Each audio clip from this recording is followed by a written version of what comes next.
In a small, quiet town surrounded by rolling hills and vast fields of golden corn, there lived a farmer named Marvin Hensley. Everyone called him Big Marv because of his large frame. Standing at 6 feet tall with broad shoulders and a belly that spoke of hearty meals, Marv was hard to miss.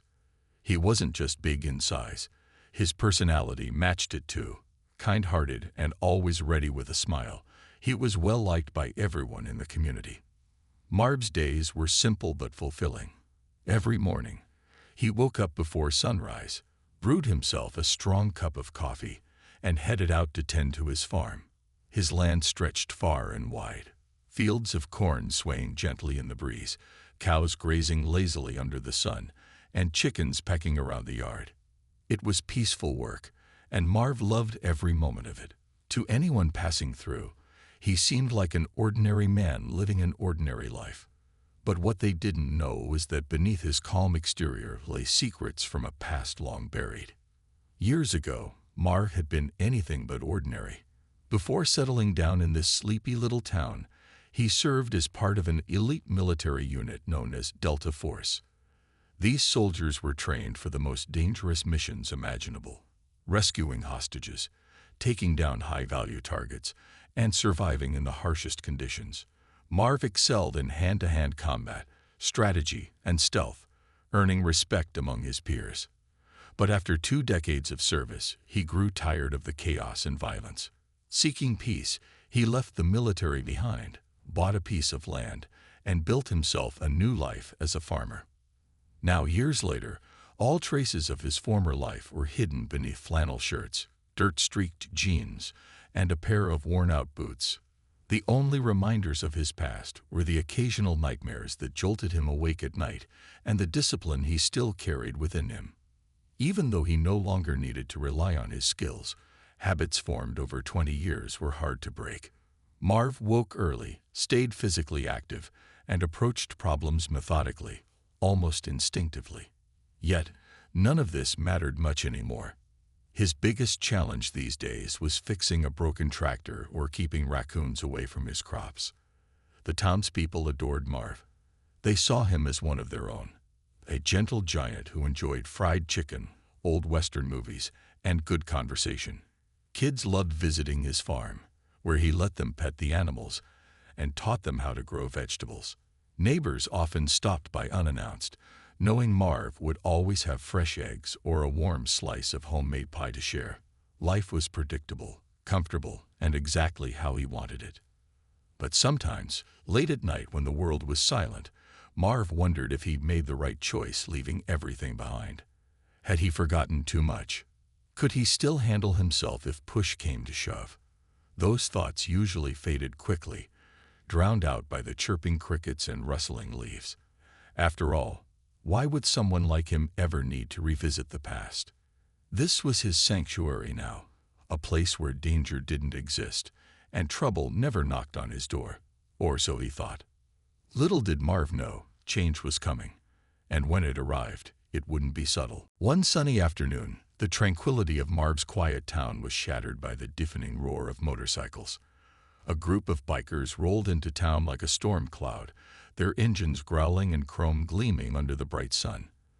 Their leader, a burly man with a scared face and a chain necklace that earned him the nickname Chains Dawson, led the pack.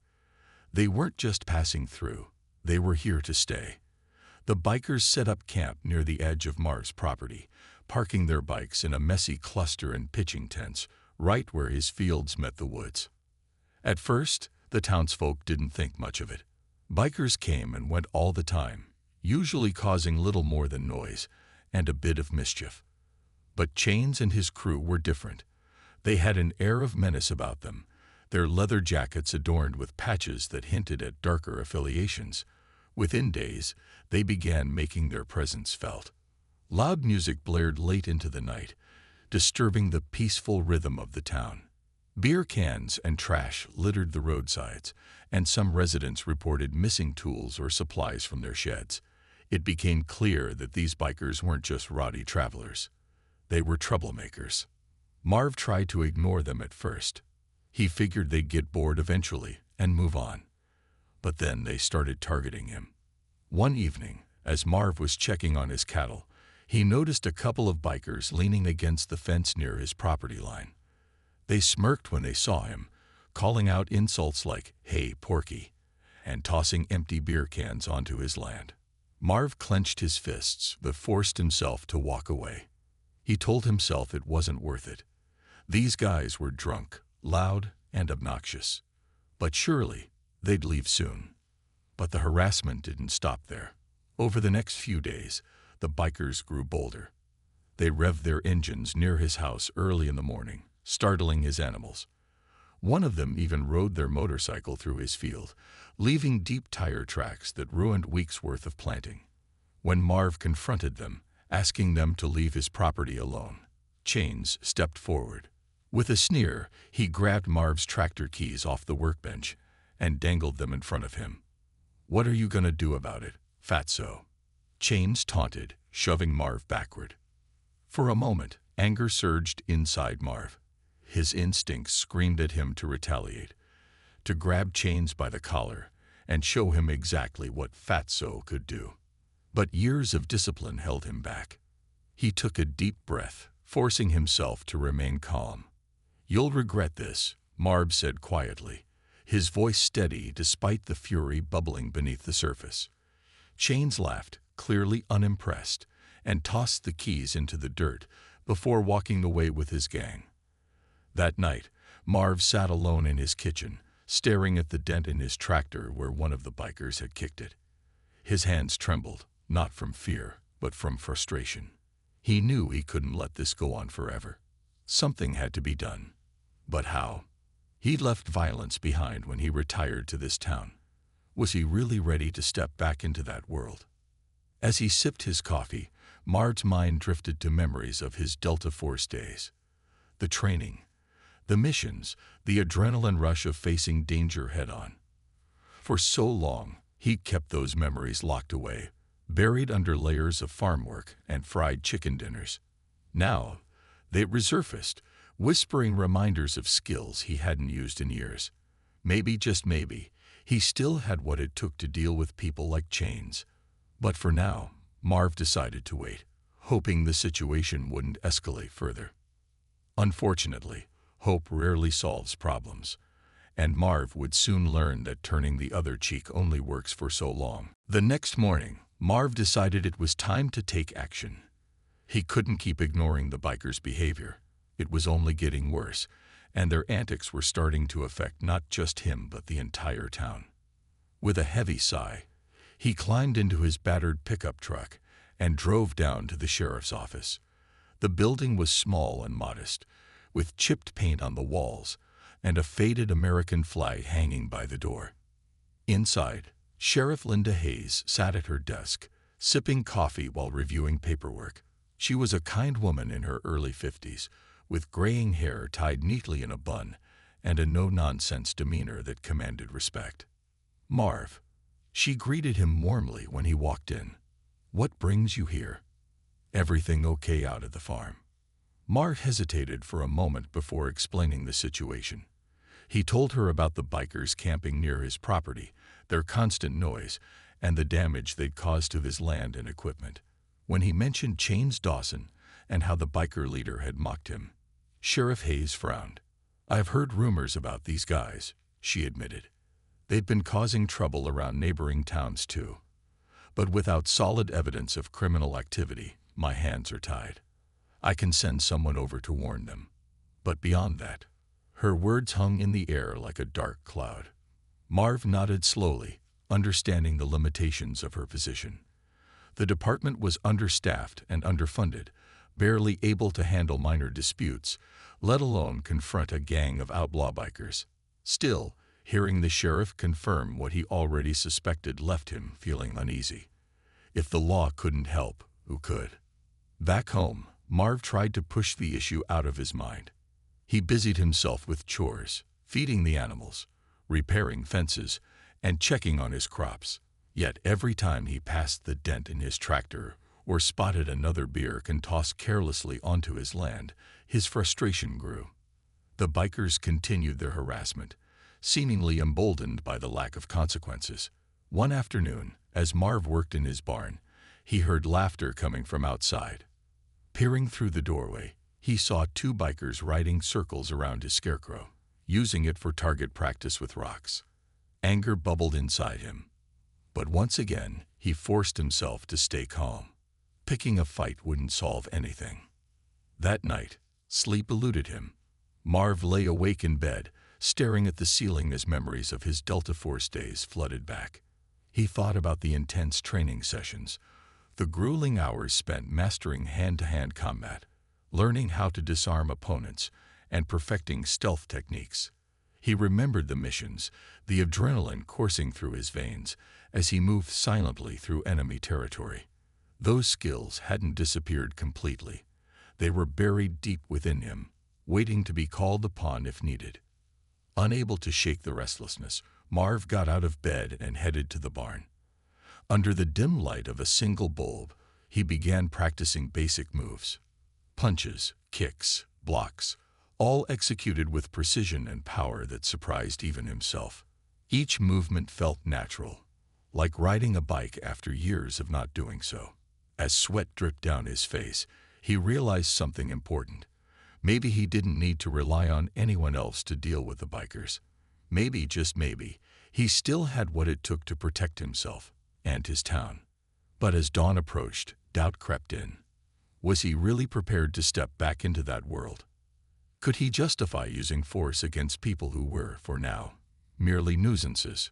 Marv knew one thing for certain. Patience had its limits. And if the bikers crossed the line, he wouldn't hesitate to remind them why they should have never messed with Big Mart Hensley. The tension in the town reached a breaking point one fateful evening when Chains Dawson and his gang crossed a line that couldn't be ignored. Earlier that day, Sarah Miller, a young waitress at the local diner, had politely refused to serve the bikers after they grew rowdy and disrespectful toward other customers. Chains, furious at being denied, grabbed Sarah by the arm and dragged her out of the diner despite her protests. Witnesses later reported hearing her scream as the bikers threw her into the back of their van and sped off into the night. Panic spread through the town like wildfire. No one knew where Sarah was or what the bikers planned to do with her. Marv heard about the kidnapping while talking to a neighbor who had stopped by his farm to borrow tools. The news hit him like a punch to the gut. He clenched his jaw, feeling anger rise within him once again. This wasn't just harassment anymore. This was something far worse. Innocent people were in danger, and if no one else was going to act, then he would have to. That night, under the cover of darkness, Marv grabbed a flashlight, a sturdy length of rope, and a hunting knife from his workshop. He moved quietly through the fields, sticking to the shadows as he made his way toward the edge of his property where the bikers had set up camp. Over the past few days, he'd noticed them using an old, abandoned shed deep in the woods as a hideout. It was likely where they were keeping Sarah. His heart pounded as he approached the area, every step deliberate and calculated. Years of training kicked in, sharpening his senses and steadying his nerves. As he neared the shed, Marv crouched behind a cluster of bushes, scanning the surroundings carefully. Two bikers stood guard outside, smoking cigarettes and laughing loudly. They seemed relaxed, confident that no one would dare challenge them. Marv's lips curled into a faint smirk. Their overconfidence would be their downfall. Moving slowly, he circled around until he found a weak spot, a narrow gap between two trees where the light from their lanterns didn't reach. He slipped through unnoticed, closing the distance between himself and the guards. When he was close enough, Marv acted swiftly. In one fluid motion, he lunged forward, grabbing the first biker from behind and clamping a hand over his mouth to muffle any sound. Before the second guard could react, Marv swung the rope he brought, looping it tightly around the man's legs and yanking hard. Both men collapsed to the ground, stunned and struggling to break free. Marv tied them up quickly, gagging them with strips of cloth torn from their own shirts. Satisfied they wouldn't cause trouble anytime soon, he turned his attention to the shed. Peering inside through a crack in the wooden walls, Marv spotted Sarah huddled in a corner, her hands bound, and tears streaming down her face. She looked terrified but unharmed.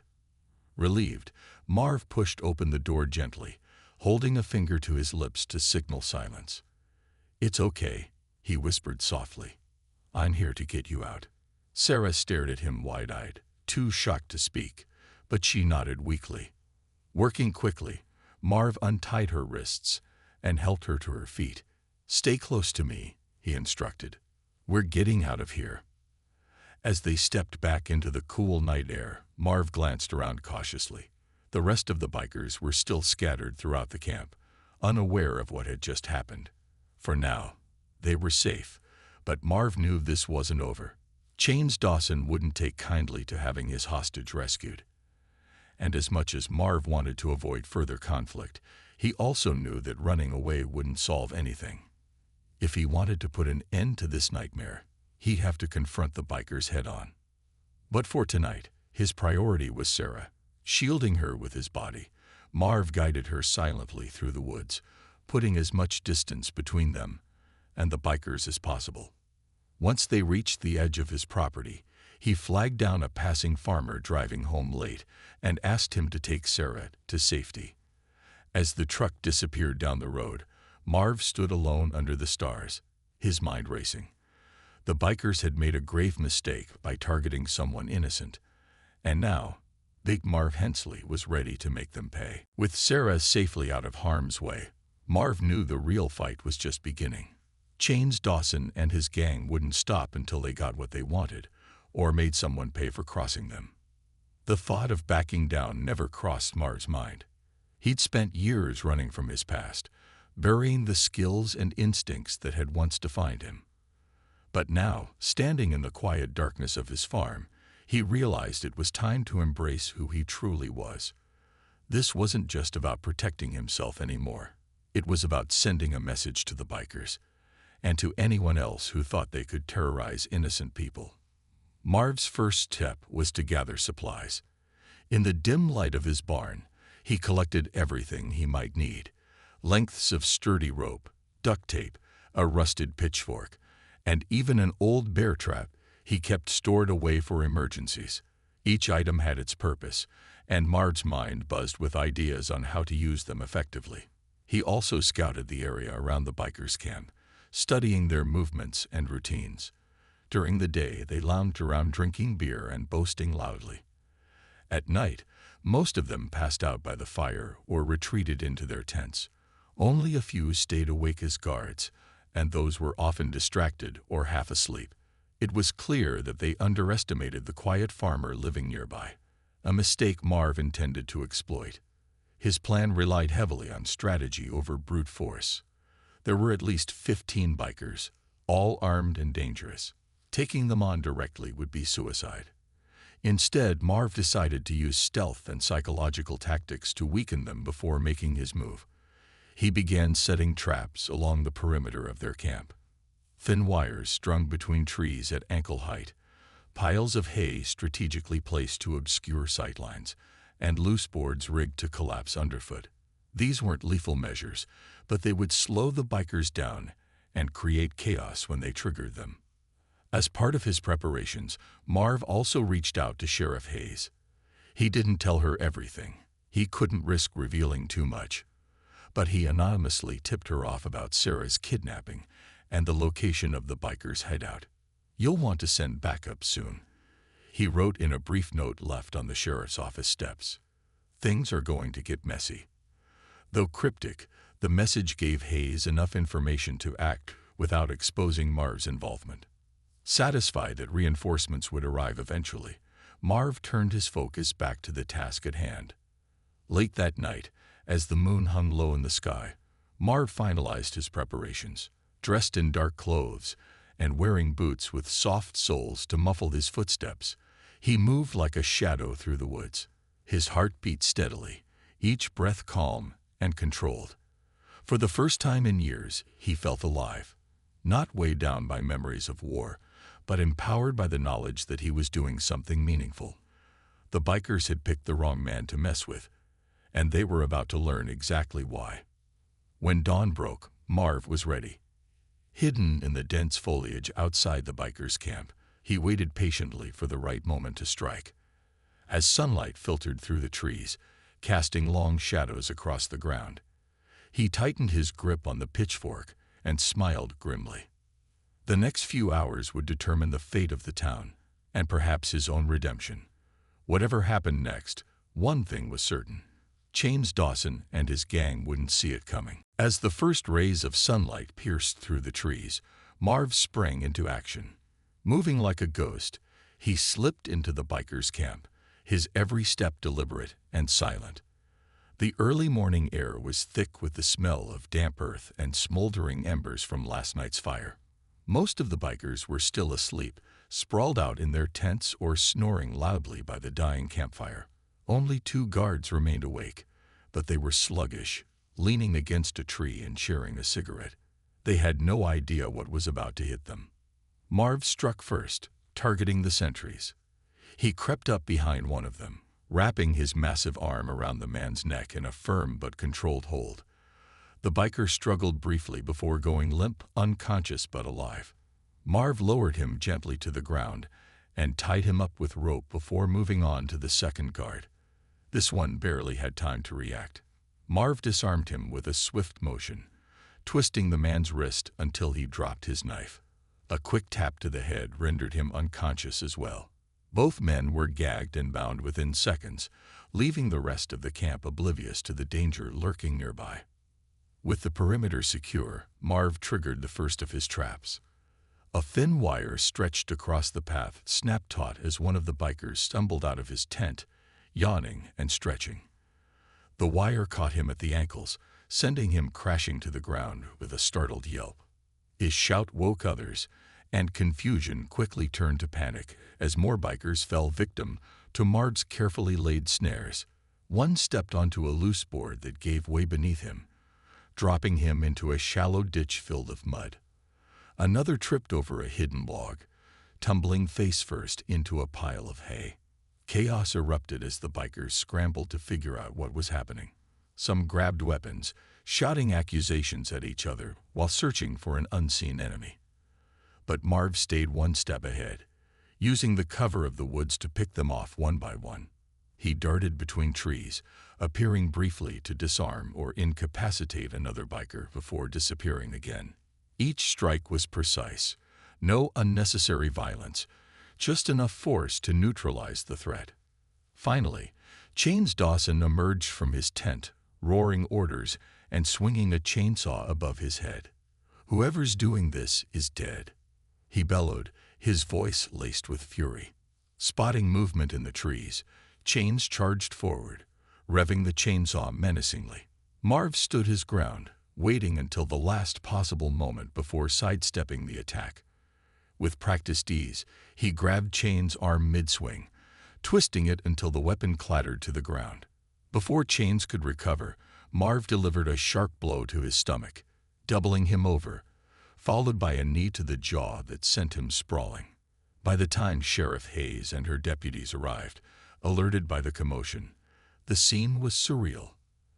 Bikers lay scattered everywhere, some tied up, others groaning in pain, and many too stunned to move. Chains Dawson sat slumped against a tree, his face bruised and swollen, glaring daggers at Marv. Despite everything, Marv looked remarkably calm, standing tall amidst the wreckage with dirt smudged across his shirt and sweat glistening on his forehead. Sheriff Hayes approached cautiously, her hand resting on her holster. "What in the world happened here?" she asked, her eyes wide with disbelief. Marv shrugged nonchalantly. "Just taking out the trash," he replied, his tone light but firm. Hayes shook her head, muttering something under her breath as her deputies began rounding up the bikers. For now, the nightmare was over, but Marv knew this was only the beginning of a new chapter in his life. As the deputies cuffed the last of the bikers and loaded them into patrol cars, Sheriff Hayes turned to Marv, her expression a mix of awe and suspicion. "You're not going to tell me you did all this alone, are you?" she asked, gesturing toward the scene of disarray around them.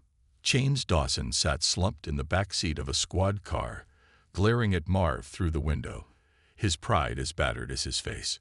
Marv simply shrugged, wiping sweat from his brow with the sleeve of his shirt. "Let's just say I had help," he said with a faint smile, nodding toward the deputies. It was a vague enough answer to satisfy the sheriff, for now. The townspeople gathered near the edge of the property, whispering among themselves as they watched the bikers being hauled away. Some clapped when they saw Marv emerge from the woods, while others stared in disbelief. No one would have guessed that the quiet farmer they passed every day could single-handedly dismantle a gang of ruthless outlaws. Sarah Miller, wrapped in a blanket and sitting in the passenger seat of a neighbor's truck, leaned out to thank Marv again. Her voice trembled as she spoke. "I don't know how you did it, but thank you. You saved my life." Marv nodded, brushing off the praise. "Just doing what needed to be done," he said simply, though his eyes softened as he glanced at Sarah. He didn't want gratitude or attention. He only wanted peace for the town, and maybe for himself too. Chains Dawson and his gang were taken to the county jail, where they faced charges ranging from kidnapping and assault to illegal possession of weapons. The evidence against them was overwhelming. Testimonies from witnesses, physical proof found at their camp, and even confessions extracted during interrogations. Chains raged and threatened retaliation, but behind bars, his words carried little weight. Justice moved swiftly, and within weeks, the entire gang was sentenced to lengthy prison terms. For the first time in months, the town breathed a collective sigh of relief. In the days that followed, Marv became an unlikely hero. Neighbors stopped by his farm more often than usual, bringing pies, casseroles, and heartfelt thanks. Kids who once visited for pony rides now begged him to teach them self-defense moves. Reporters from nearby towns called, eager to interview the farmer who took down a biker gang. But Marv politely declined every request, avoiding the spotlight as much as possible. It wasn't anything special, he told anyone who asked. Anyone would have done the same. Still, the whispers persisted. People couldn't help but wonder about Marv's past. How had a simple farmer learned to move with such precision and strength? Where had he acquired the tactical skills to outsmart 15 armed men? A few curious souls dug deeper, uncovering rumors of his military background. But Marv never confirmed or denied anything. To him, the past was exactly that, the past. What mattered now was the present, and life in the town was finally returning to normal. Sheriff Hayes visited Marv a week later, carrying a box of donuts as a token of appreciation. Sitting on his porch, sipping coffee together, she broached the subject carefully. "You know, Marv, if you ever feel like sharing your story, there are people who'd love to hear it." Marv chuckled softly, shaking his head. "Some stories are better left untold," he replied. Hayes smiled knowingly, letting the matter drop. She didn't need details to understand that Marv Hensley was a man of depth and quiet courage, a man whose actions spoke louder than any words ever could. Though the danger had passed, Marv felt a subtle shift within himself. The events of the past few days had awakened something dormant inside him, not violence or aggression, but a renewed sense of purpose. He realized that protecting others wasn't just a duty, it was part of who he was. And while he hoped never to face another threat like Chains Dawson, he also knew he wouldn't hesitate to step up if needed. After all, true heroes don't seek glory. They act because it's the right thing to do. Life in the small town slowly returned to its peaceful rhythm, as if the chaos brought by Chains Dawson and his gang had been nothing more than a bad dream. The fields of corn swayed gently in the breeze once again, and the sound of children laughing replaced the roar of motorcycles. For Marv, things went back to normal, or at least as close to normal as they could be after what had happened. He spent his days tending to his farm, feeding the animals, fixing fences, and enjoying quiet evenings on his porch. To anyone passing by, he seemed like the same easygoing farmer they'd always known. But deep down, something had changed. Marv no longer questioned whether he'd made the right decision leaving his life as a Delta Force operative behind. Saving Sarah and standing up to the bikers reminded him that the skills and discipline he'd acquired weren't just tools for war. They were part of who he was. And while he didn't crave action or conflict, he now understood that those abilities could serve a greater purpose. Protecting others wasn't about violence. It was about making sure people felt safe in their own homes, free from fear.